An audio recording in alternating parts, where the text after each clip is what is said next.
Welcome to our new episode of Speak Revenue. Remember, revenue is not a goal, it's a result. But a result of what? In this show, we turn our eyes from the inputs towards the outputs. We talk to sales and revenue leaders about their journey. So join me on my quest to uncover the root causes of success. Let's figure out what works for them and what didn't. Today, with my guest, Neal Benedict. Welcome to Speak Revenue. It's a pleasure to have you.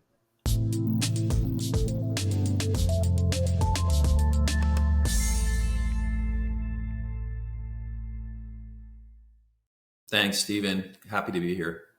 Neal, we already chatted a little bit. We spoke about what you do, but real quick for the audience, who are you? What do you do? And what makes you so successful? Sure. So my name's Neal Benedict. I'm a bit of a recovering head of sales. I left my corporate role about close to 10 years ago. The last role that I had working for someone else, I went out and started my own sales consulting practice. Subsequently, I've added a training practice to that, which is largely fueled by the Sandler training methodology. And I'm based out of Houston, Texas, but I help clients all across the US. How did you first come across the Sandler Method?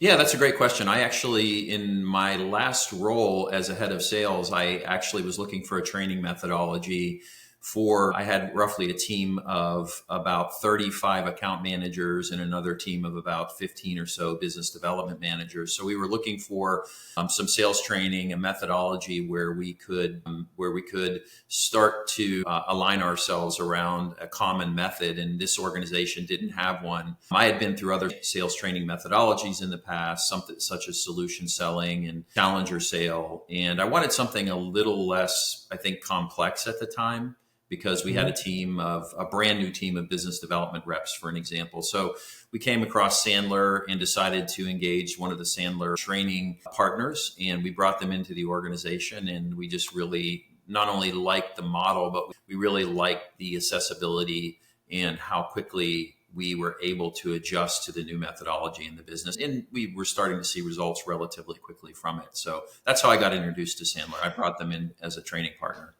There's quite a number of popular sales methods out there. Yeah. And you said yourself that you went through a number of them and I went through a number of them, and probably our listeners familiarized themselves as well with some of them. How is Sandler different from the others? Yeah, I think there are a lot of excellent sales training programs out there, both the ones that you know about as well as the boutique style programs that will focus very specifically on the type of customer and role that you're supporting. So I think there's no lack of really good sales training in the marketplace right now. Sandler's a bit different. And we oftentimes in Sandler get a bit of a bad rap because our model is relatively old in the grand scheme of sales training. Our model's been around since the late 1960s. And so Sandler is one of the, again, more mature models out there. But I think one of the things that we do consistently well, and we've done consistently well over time, is focus on the whole individual. That's one of the things that we do a little bit differently maybe than other sales training methodologies, is we focus both on behaviors, we focus on the attitudes that drive and support those behaviors, and we focus on technique. So we want people coming into our program when they leave to be a more well-rounded salesperson, but a more well-rounded person in general.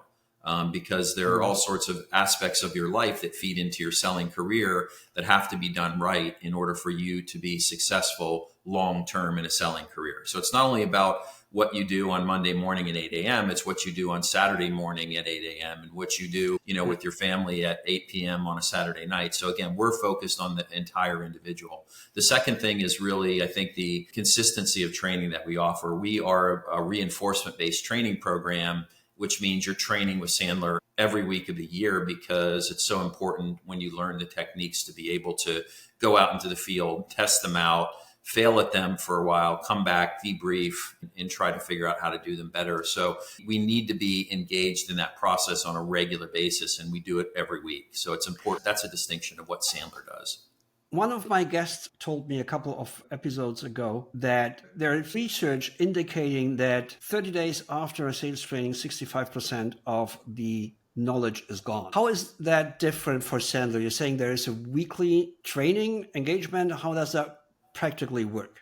Yeah. So you're usually, when you decide to sign up with Sandler, you're committing a certain amount of time every week to be in a training class. All of our classes are instructor-led live training sessions. So we don't really pull people in and then put them through, say, video learning. Now, there are supplemental programs that will help you in between the individual sessions that your live instructor will take you through. But our real focus is live engagement with an instructor so that the students can, again, debrief what they learned the week before and then get suggestions on how to do things differently. And so, to your point, that's why we don't typically like to do seminars, because seminars tend to be largely a waste of time and money for organizations, because, to your point, most people can't learn a new system in a seminar. They can't implement it afterward. And whether or not they work on it or not, most of that knowledge tends to be gone after a relatively short period of time. And so that's why the weekly engagement is something that we ask students to come in and commit to. And so they'll be sitting anywhere from in class for an hour to 2 hours per week, going through the Sandler methodology, going through shop sessions, doing a lot of role play, building some of the tools that they need for their business specifically to make sure that they're able to take what they're learning and apply it. Let me ask you, you brought up waste of time and money. You've been in the role of a sales leader. I've been, our listeners are. Let me ask you this question. How do I, as a sales leader, heading a team of salespeople, how do I even know what are the symptoms? How do I know that I need a sales training? Yeah, I think there are a couple of things that you might want to be on the lookout for. And I think the first thing is to try to understand behaviors of your sales team. For an example, what are the behaviors your sales team is engaging in on a regular basis? If there's no commonality in the group, if there's no set of behaviors that tend to be very similar, and if they're doing them relatively ad hoc, meaning I'll make a lot of calls, but I'll make a lot of calls on Monday and then I don't pick up the phone again until the next Monday, then you know that there's some gap in the thinking process of how the inputs are driving the outputs. And so I think you need to look at, again, behaviors of the sales team to determine, are there a set of consistent behaviors over the course of the week that indicate that they know what they're doing and they know how those behaviors are impacting results. So that's one. I think the second is really the ability to dive into the opportunities in great detail. So they should understand, for an example, there needs to be some sort of common framework between the sales leadership, executive leadership in the organization, and how sales reps speak about what they're doing with their clients. So if I say, for an example, hey, Steven, I think the opportunity is qualified, that should mean something very specific to you as my sales leader, right? It shouldn't mean that I feel good about the opportunity. It shouldn't mean that I have my internal process that I went through and that I think is qualified. It needs to be somewhat consistently understood across the organization. And if you ask one rep, hey, is it qualified? And they say yes, and you ask them to explain why, and then you ask a different rep in your organization the same thing, they answer it completely differently, then you've got some sort of gap again in the thinking process that is going to be challenging for you. Yeah. This is practically very good advice. If you get very different answers to the same question, then there's probably not an alignment what that question really means and what it entails. Correct. And what the expectations are. That's right. Now, we already said there are quite a number of different sales methods out there. How do I decide which is the right for my organization, for my product, and for my sales motion? And how is that different from collecting advice, pieces of advice on LinkedIn and a bunch of tricks and giving them to my salespeople as my wisdom and hoping for the best? Yeah. I think wisdom can work, right? If you've been in the field for a long time and you don't want to discount, what experience helps you to learn. However, I think the challenge typically is that wisdom and experience tends to be, again, interpreted differently by different people. And unless you're engaged in a regular discussion around what that wisdom should really result in or what actions that wisdom should drive amongst the organization, it becomes, like I said, still a free-for-all where every individual gets to interpret that and use it however they want to.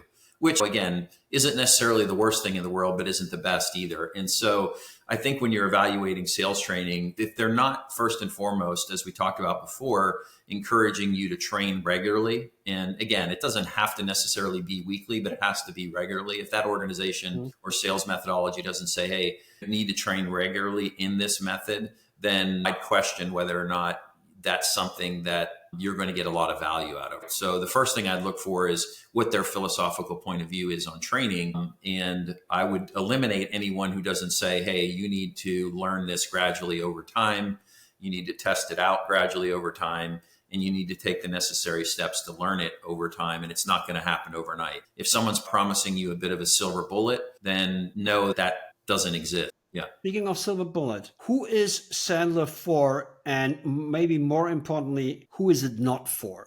Yeah, it's a good question. I think we're very good for organizations that are in the low to mid range in regards to sales cycle, not extremely long sales cycle. I think there are other methods that are better at that. So if you're, for an example, an enterprise AE at a large software company, I think we can help in certain areas, but I would go to somebody else to focus on that level of type of training. I think you still need reinforcement. I think you still need a lot of training on it, but I think you want to deal specifically. There are plenty of people out there specifically that deal with enterprise software AE type of environments, right? Where they're engaged specifically with long-term selling agreements that might take, 1.5 years to 2 years or longer to get the opportunity over the line. We're talking multi-million-dollar deals.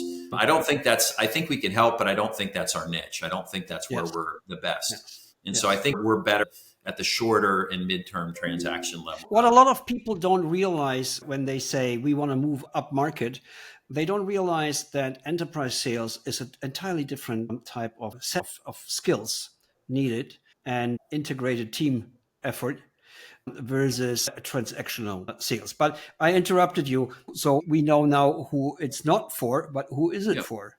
Yeah, then I would say anybody who, again, is in that shorter to midterm sales cycle would be a really good fit for somebody who needs to have the blocking and tackling understood in their organization. Sandler is a very accessible system. Let's say you have a team of half, you've got 10 salespeople in your organization. Half of them have never heard of sales training.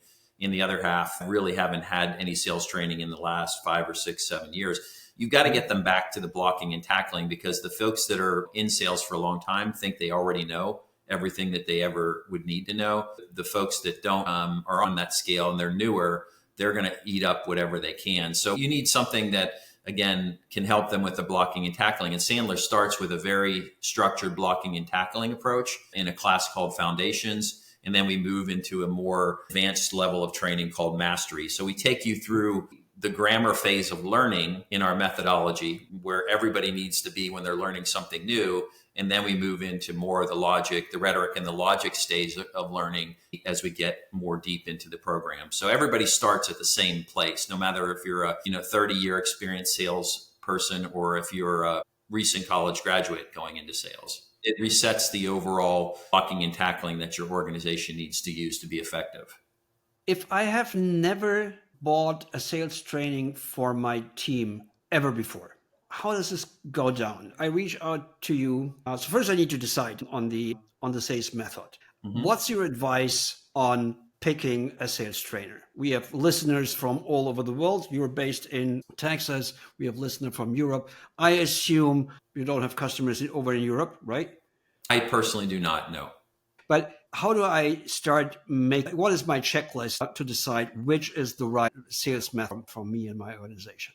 Yeah, I think that's a good question, generally speaking. I think you're going to have to, the first checklist you're going to need to create is the one that determines where your sales team is, right? What level of skill and what level of understanding they have of sales training. I would say if they are very experienced salespeople, they've gone through sales training before, and they understand overall methodologies and how you combine that with process to be able to have an integrated sales system. If they understand those types of things, then you have a much broader array of potential options to bring in as far as your sales methodology. If they don't understand those things and they're not using a process, then I think you need to focus on, again, the organizations that will give you the basic structure and the basic outline and then organizations you can grow with. And Sandler, I think, is really well positioned for that because of the way that we structure our training. But it is, you mentioned instructor, it's incredibly important and often an overlooked aspect of the training is you have to align with your instructor.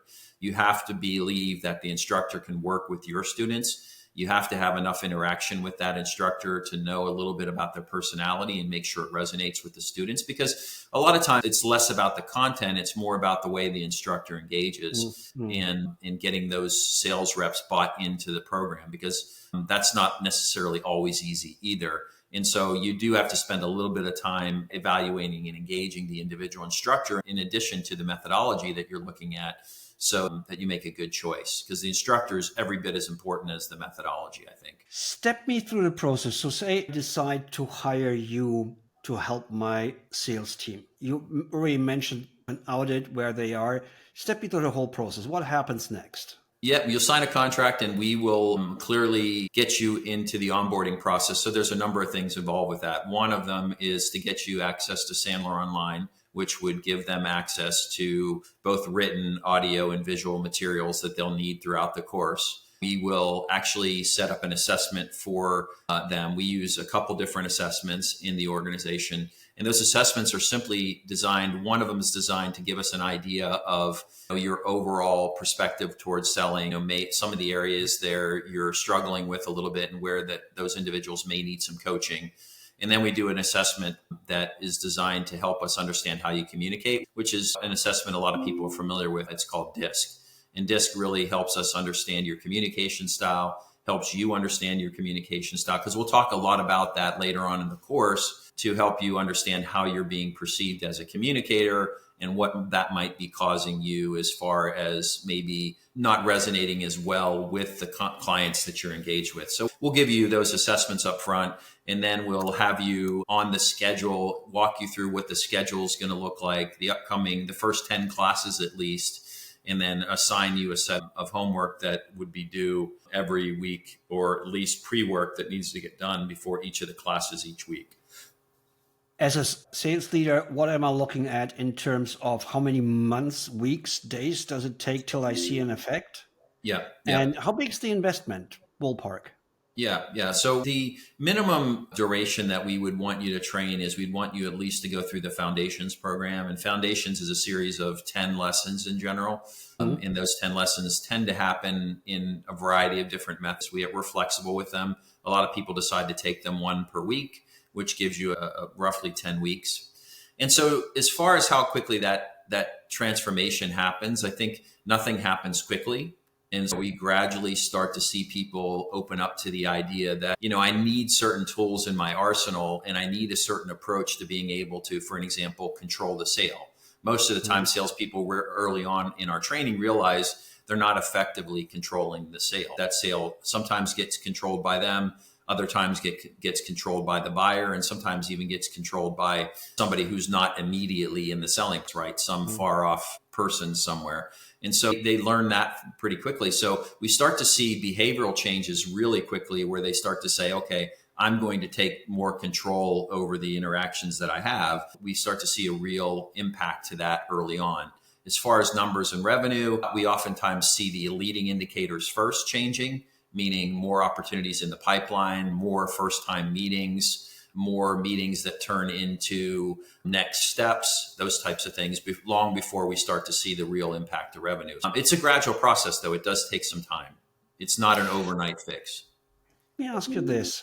Most sales methods that I'm familiar with have 1, 2, tops 3 core ideas behind them. There is for instance, the challenger sales that talks about the personality of the seller who should be a challenger, and that's somebody who is changing how people look at a problem. There is also from a Dixon Jolt that talks about the fear of messing up, and not only the fear of missing out. What is the core, in 60 seconds, what is the core of Sandler sales? Yeah, I think the core of Sandler Sales is much the way we talked about before, is that if you don't have your attitude, behavior, and your techniques all working in conjunction with one another, then you will not be able to be as effective as you need to be. You can be really strong in your techniques, for an example. And a lot of sales methodologies tend to highlight technique over anything else. Not to say technique's bad, it isn't, but unless you understand how your behaviors and your attitudes are impacting those techniques, it's really not all as impactful as it needs to be. So the main thing I think you need to think is, as far as Sandler is concerned, is again, we're going to be focused on the entire individual, and you cannot change a person unless you focus on the entire individual. And that again includes the attitudes, behaviors, and techniques in the selling approach. And that's not only the personality of the seller, that's also categories of personalities for the buyer. Yeah, I think so. I think that it teaches you a lot about how a buyer is going to approach it as well, right? What are their attitudes, behaviors, and techniques? Buyers have techniques on how they want to deal with salespeople, and they also have various behaviors that will reflect that on a regular basis. And so it does help us put a seller's perspective in view so that we can be nurturing to the buyer as we possibly can as well. And the Sandler methodology really is about nurturing the buyer relationship, not necessarily that you end up friends after the transaction, but so that the buyer knows that they've been treated fairly, openly, and transparently.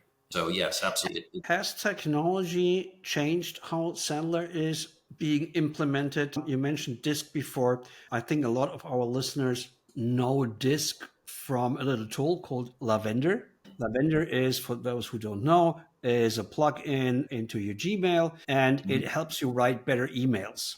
Yes. And one way how it does this is you put in the email address of the recipient, it finds the recipient, it analyzes their social media behavior, and gives you back the DISC personality type and some advice on how to present things. Yeah. This is like the first example that I can think of how technology made the implementation and application of Sandler probably easier. What Yeah. else has changed? How else has technology changed your usage of Sandler? Yeah, in a number of ways. We just, even from a training approach and perspective, we've got offices all across the US. And so we used to do almost, before COVID, our offices were 90% in person. So you would drive to the location and you would do an in-person class with our instructors.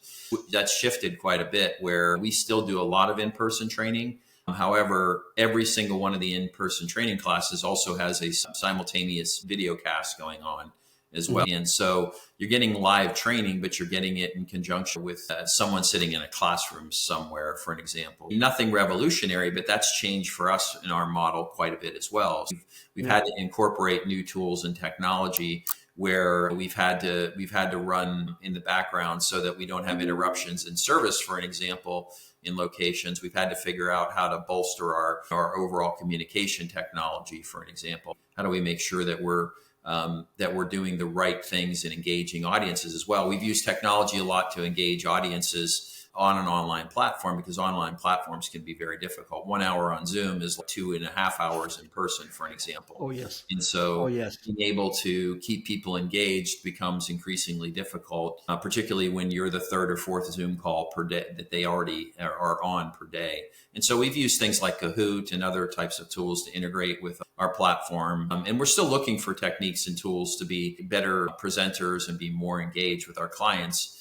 But the technology has really shifted our mindset in regards to how we deliver the training, because again, it's so much different to engage with people in person than it is over a video call when it comes to training. Neal, before we run out of time, final question. If I would have a time machine and could send a postcard to the 5 years younger Neal Benedict with a warning or advice what to do differently or what to avoid, what would you write on that postcard? Yeah, I think I would probably just tell myself to stay the course. From time to time, you're trying all sorts of different tools and techniques and outlandish types of ways to engage with people. I think the main thing is consistency, right? Instead of trying new things every moment, stay the course and be a little bit more consistent over the course of that time frame. And nothing wrong with experimenting, but if you're going to experiment, do it long enough to see whether or not there's going to be a result with it. But stay consistent, stay the course, really, is what I would tell myself. That's, if you ask me, the second most important advice for salespeople: stay consistent. And the most important is shut up and listen. Yeah. It's like, if I could give you only one advice, then just listen. Yes. Talk Yeah. less. Yeah. Talk less. That's my keyword here. We are running out of time.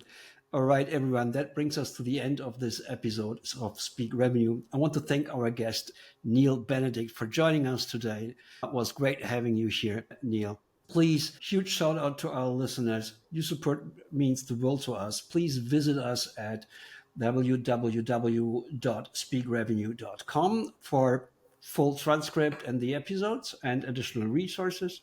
Also, please visit us on Apple Podcasts, Spotify, Google Podcasts, or wherever you go for your listening needs. And if you like this episode, then give us a great review. 5 stars are always great. And follow us on LinkedIn, on Insta, on YouTube, wherever you can find us. We'll be back soon with another great guest. Until then, stay curious, keep listening, and keep learning. Talk to you soon.